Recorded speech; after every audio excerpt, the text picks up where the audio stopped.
many individuals and organizations see learning as an important part of how we move forward, right?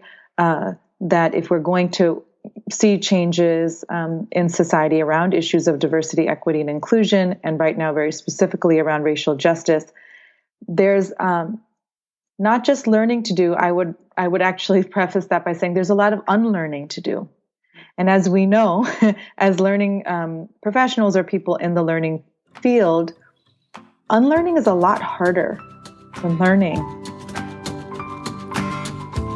I'm Jeff Cobb. I'm Celisa Steele, and this is the Leading Learning Podcast. Welcome to episode 253 of the Leading Learning Podcast, which features a conversation with Shilpa Alimchandani. This is the third episode in a 7-part series on the learning business in disruptive times.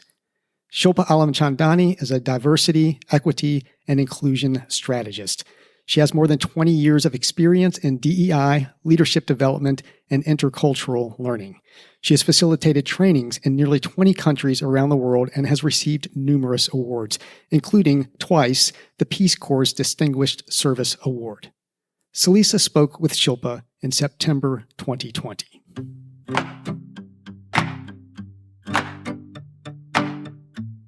I love my work, and it's very personal to me as well. So tell us a little bit more about that work that you do.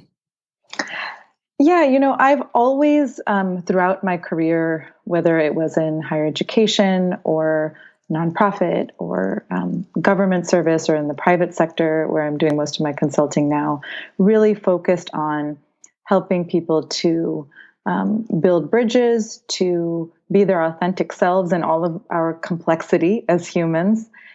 And I've been on my own as a consultant for the past year. And when I say the work is personal, what I mean to say is that, each of us brings so much of ourselves to our professional world, right? It's not just, the degrees that we have or the skills that we have. It's all of our background, our history, our identities.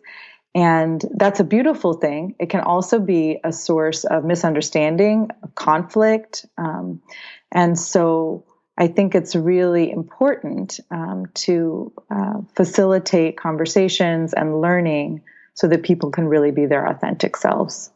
Well, I love that idea of getting to bring your whole self and be there authentically, because I think that whole notion of, the work-life balance or anything that sort of puts these arbitrary dividers between, our work life and our personal life it feels very untrue, right? It doesn't really play out.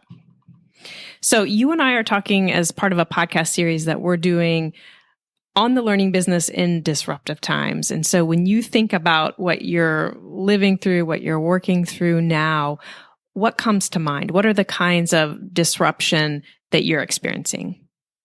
Yeah, the list is almost endless, isn't it? During this time, what I can say, the most obvious one, as someone who does a lot of facilitation and training around issues of diversity, equity, and inclusion, is that a lot of that work had traditionally been done in person, and now it's all virtual. So that is a big shift and change. And at the same time, I have been really heartened to see just how much and how deep the learning can be using virtual tools and platforms. And so I have not felt that, we're somehow behind, or we're not able to do the kind of work we want to do in the learning space. I think we're just having to be more creative in that process. So I hear you speaking to one aspect of the pandemic, the need to shift from that live in-person training to making use of these virtual tools and needing to learn around that. What other types of disruption are you dealing with? And I'm thinking again of, the fact that you're emphasizing, DEI things, that there's just been a lot happening in the United States in particular recently. Is that part of what's going on in your work and your personal life? Most definitely. The growing movement in the US and in fact around the world for racial justice has very much impacted what I do, the organizations with whom I partner, and the field of diversity, equity, and inclusion in general. Right? What I see is one of the shifts happening is that a lot of training that was happening in the DEI space tended to focus a lot on what individuals can do to change their own behavior and attitudes to be more inclusive, to be more fair. It had to do with what organizations could do to attract talent from different backgrounds. And now what I'm really happy to see is a shift from that individual focus to one that really is looking at systems. You know, what are the systems in which we are operating? And there's, very much an educational and learning component to this, because there are a lot of folks who really are not paying attention to broader systems like patriarchy, white supremacy, capitalism, ableism. I mean, you name it, there are all of these systems at play, and we are operating within those systems, right? So if we actually want anything to change in our lives, in our organizations, in our communities, in our country, then we've got to be able to see those things. And that disruption is so welcome. It's so necessary for things to actually change.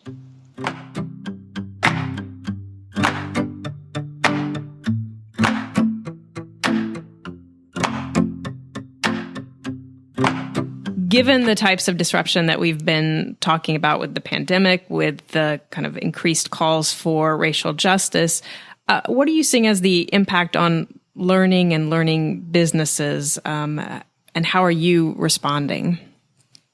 Well, I certainly think that many individuals and organizations see learning as an important part of how we move forward, right?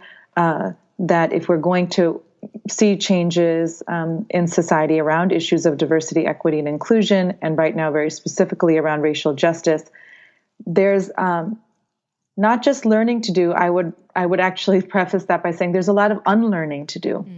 And as we know, as learning professionals or people in the learning field, unlearning is a lot harder than learning, right? There's so many things that we have been taught, and there's so many systems, as we were talking about before, of which we have not really been aware or not paying much attention to, that actually need to be unlearned to make space for new ways of doing and new ways of being with one another that are more fair, that are more just, that do allow everyone to thrive, as their authentic selves. But there's a lot that gets in the way of that, right? If we know that we have been taught things even from school and our history that have left out really important parts of how we have come to be the way that we are, and people have access to what they do or don't, those omissions, and then even I would argue some lies that we have grown to believe over time need to be unlearned in order for us to really see transformative change. So what are the threats of these current disruptive times? And I'm thinking in particular of organizations in the learning business. What are the things that worry you the most about what we're experiencing now as disruption? One of the worries I have, I've talked to some organizations who say, oh, well, because they believe that so much of this work does need to be done in person, there's like a let's put it off, let's do it later. And when we can all be in the same room together and have face-to-face dialogue and discussion and those opportunities, that worries me because timing really is everything. And so we really need to pay attention to the current state of affairs, what learners need, how to meet their needs, rather than putting it off, right? So I worry about delaying because of the virtual nature of the work in the pandemic. I also worry about the desire for quick fixes. So there's a great sense of urgency that many people are experiencing around, wow, maybe we haven't talked about this before, or a diversity training that we have, conducted in the past, covered a whole host of issues, but didn't really zero in on race, right? Or didn't really go deep on this issue. So we better start doing that now. But then the assumption that and so then we can just do that, right? Like have that conversation. We'll do a community conversation, a town hall, a workshop. We'll do something on unconscious bias, and then that will, solve the problem. And that worries me because that's not how this work is done, or at least not done effectively. And it is a long-term investment to see the change that we want to see. Yeah, the idea of a town hall or a conversation or a workshop. I know someone who talks about sort of arbitrary alternatives, right? It's like you lose sight of the overarching goal, which is to really address this issue of systemic racism, and somehow it gets boiled down to let's have a workshop. Which does not necessarily at all address the overarching goal. And so making sure that doesn't get lost. Yeah, that's definitely important. So sort of the converse of what I just asked you, what's going on these days that most excites you? Where are you finding hope or energy or enthusiasm despite the disruption? I am finding hope specifically around issues of racial justice that more and more white people are seeing the importance of addressing these issues. So I'm a person of color, not a Black person, so I don't experience the kind of racism that really the Black Lives Matter movement has centered. And at the same time, many people have asked, none of this is new. What's different now? Why so much emphasis now? There are a lot of things that are different, but one of the big things that is different is that white people are using their power to shine light on injustices that have existed for hundreds of years. And there's a worry that attention will, kind of dwindle away. My hope is that it won't. And so that gives me hope. Another thing that gives me hope in these really uncertain and disruptive times is, the technology, the tools that are available to us as learning professionals to really creatively engage people. I know we're all on some video conferencing system or platform, for much of our days. And there are so many other things that you can add to that. We used to do Post-its on the wall, and, now there are apps that can help you to recreate that kind of an experience virtually. There are so many ways that even the facilitation of breakouts and all of that has just gotten easier. It's been around for a while, but now, even as a sole practitioner myself, I can do this, and I can just manage that. And it gives me hope because there's still opportunities to connect, learn, grow, despite our physical distance from one another. So we need not, like I said before, put it off until another time. Let's use what's available to us now.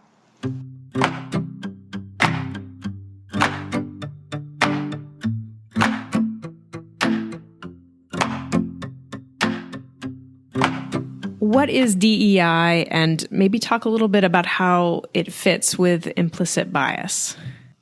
Sure. So DEI stands for diversity, equity, and inclusion. Diversity is simply all of the various identities that make us who we are. And so you can have a long list of those things. The first that usually come to mind are around race, ethnicity, gender, sexual orientation, age, religion, socioeconomic status, ability, disability, etc. So diversity just is, right? Equity has to do with fairness, right? And so it's very purposeful that in this work, we don't necessarily use the word equality, because equality means sameness, right? Treating everyone the same. Equity has to do with fairness, which may mean differences in people's experiences, what they need, what they have access to, and how we treat them. So that equity piece is quite critical, right? Because it is about fairness.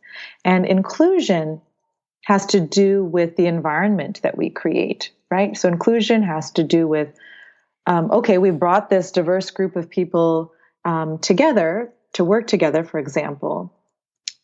Are all of the voices really being heard? Does everyone have a seat at the table?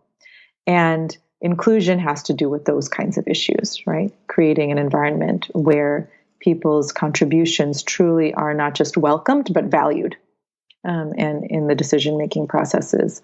So all three of those things are really important. It's why, there's sometimes an alphabet soup when it comes to talking about these issues, because it started with diversity and then it was diversity and inclusion. And now you see equity in there. And sometimes you even see justice being paired with these other terms. But each of those additions to the lexicon around these issues is purposeful. And so DEI, you really need all of those components together to really see change inside of organizations and educational institutions. And so I know that implicit bias is an area of interest and work for you as well. And how does that fit in with DEI? Sure. So what I would say is that bias gets in the way of diversity, equity, and inclusion. Bias is a function of the human brain. We do need to be able to discern, narrow down gobs of information to really focus and be able to make choices. But those choices are influenced by the programming, the cultural programming, right, that we've grown up with. And so that programming is riddled with bias, with stereotypes, with things that are just simply not true about entire groups of people. And so, like it or not, we act on those biases. And to understand that they are within us as human beings, no matter what background we come from, is just the first step in then being able to disrupt bias, right, in our thinking and in our decision making. That is then what makes way for things to be more equitable and inclusive. If we're not looking at bias, then despite our best intentions, we'll default to what's comfortable and what we're used to, which is bias and which is, again, grounded in our cultural programming. So we've got to bring that to light and actually address it. We can't erase it. So that's the other thing I would add. We can't erase the cultural programming and we can't erase the bias. It will be there. We can notice it. We can interrupt it. We can make different choices. We can, in that pause between the thought and the action, choose a different way. And we can look for how bias lives in our systems, right? So bias is something that could influence how I interact with you. But it also is something that lives in how promotion decisions are made inside of an organization. And what are some ways, for example, that we could make those systems more fair so that bias is not what drives the decision making.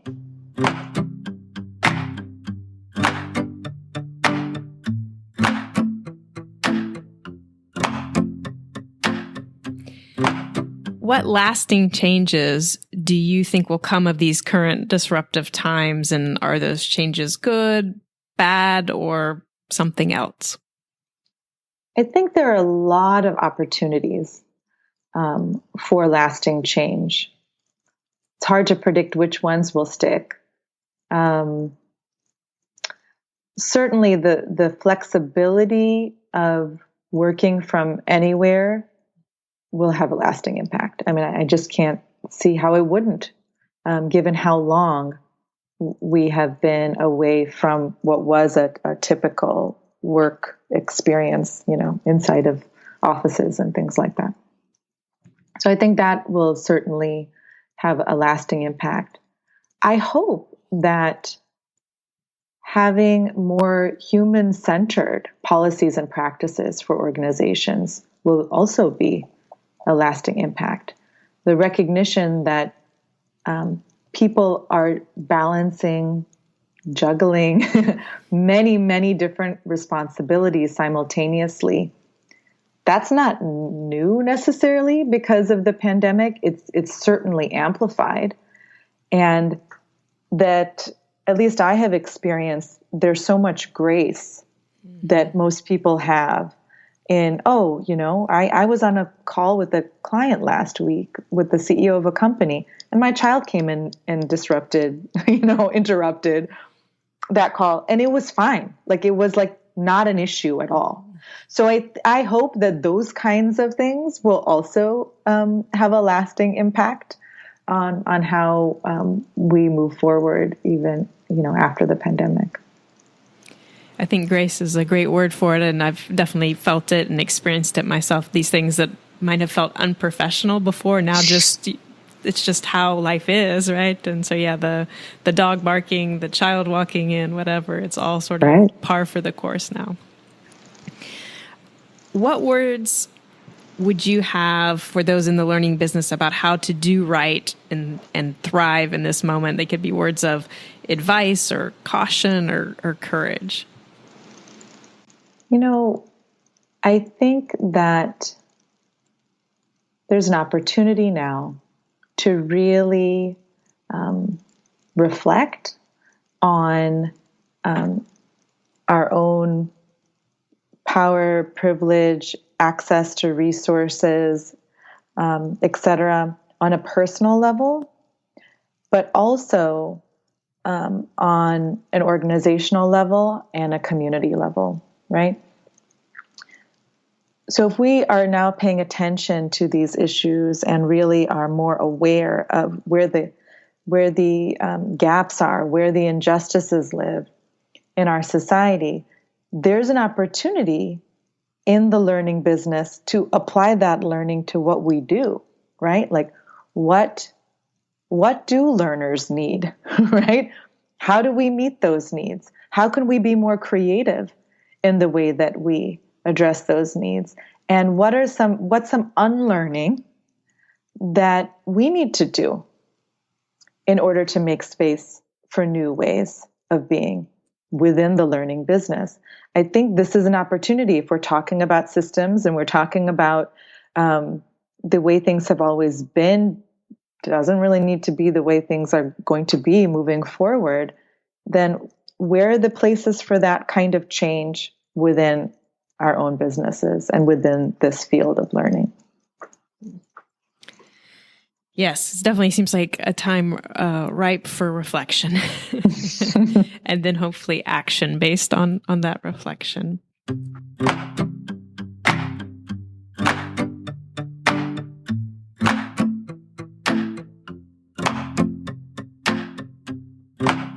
What is it like to be a DEI consultant at this moment in time? I would say it is overwhelming in that there's a lot of demand for this work. And there's also a lot of reason to be hopeful that things can change because of the attention being paid to issues of diversity, equity, and inclusion, and specifically to issues of racial justice. At the same time, it's challenging. I myself have turned away clients, turned away projects because to me, the requests felt superficial or not, it didn't really meet my standards around integrity to really make change. And so those are tough conversations, and it's not even, and I know it may sound a bit judgmental now that I think about how I phrase that, but it's really more about how do I want to spend my time and my energy, right? Like we've talked about, these are disruptive times. I have 2 children, right? I have parents. I have a partner. We're part of, there's so much more to our lives than our work. So I have this amount of time and energy that I want to spend. I want it to be meaningful, right? And if it's a one-off workshop that I don't think is really going to make any difference, I'm just saying no to that kind of stuff, right? If there's an opportunity to engage in long-term change and really build a partnership and deepen learning, not just that's my caution around implicit bias learning, is that that's just the beginning. It's important, it's necessary, and it shouldn't stop there, right? So if there's an opportunity to deepen the learning, then I'm all there, and it's a good time to be a DEI professional. Yeah. So what steps and actions do you recommend for learning businesses who are looking to meaningfully support DEI? What should they do? I think, first of all, look inward, right? Who are the individuals that you partner with? Who are the people doing the training and the teaching? And what are their backgrounds? And who's missing, right? Whose voices are not an active part of the people you engage with as educators, as learning professionals. So that's number one. I think number two, looking inside of your own organization, right? So there may be issues of equity and inclusion within your own teams, within your own organizations. And there's an opportunity to really highlight those issues, make changes within your organizations. And I think that is directly tied to how well you serve, the communities and the learners and the other businesses that you work with, the institutions that you work with. Because when you are actually helping people inside of your organization bring their best selves to work and not have to cover who they are, and really have an opportunity to bring diverse perspectives together, that's going to benefit everyone that you work with and you partner with outside of your organization. It's an investment. It's not easy. The research tells us that diverse teams without a real focus on inclusive leadership and culture change actually don't do that well compared to homogenous teams. But diverse teams that actually have the supports in place to really make sure people's contributions are valued, and that they can bring their authentic selves to work with the kind of leadership that they need. They're more innovative, they're more creative, they're more in touch with what's going on outside of the organization, and it actually becomes an advantage for organizations who do that. It's an investment, though. So yeah, it's both, who are you partnering with? Like, who are the learning professionals you're engaged with? And also, are you looking internally to see how you could be more equitable and inclusive in your own culture?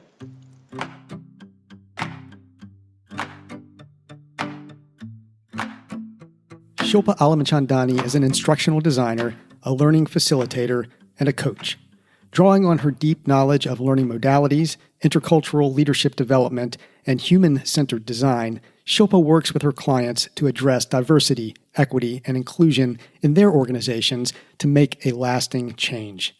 She is the author of the book Communicating Development Across Cultures, Monologues and Dialogues in Development Project Implementation. Find Shilpa and connect with her on LinkedIn. You can find a link to Shilpa on LinkedIn in the show notes at leadinglearning.com/episode 253, along with the transcript and a variety of resources related to my conversation with Shilpa. At leadinglearning.com/episode 253, you'll also see options for subscribing to the podcast. To make sure you don't miss the remaining episodes in this series, we encourage you to subscribe. And subscribing also helps us to get some data on the impact of the podcast. We'd be grateful if you would take a minute to rate us on Apple Podcasts. Jeff and I personally appreciate it, and reviews and ratings help the podcast show up when people search for content on leading a learning business in disruptive times. Go to leadinglearning.com/Apple to leave a review and rating. Lastly, please spread the word about Leading Learning. In the show notes at leadinglearning.com/episode 253, there are links to find us on Twitter, LinkedIn, and Facebook. Thanks again, and see you next time on the Leading Learning Podcast.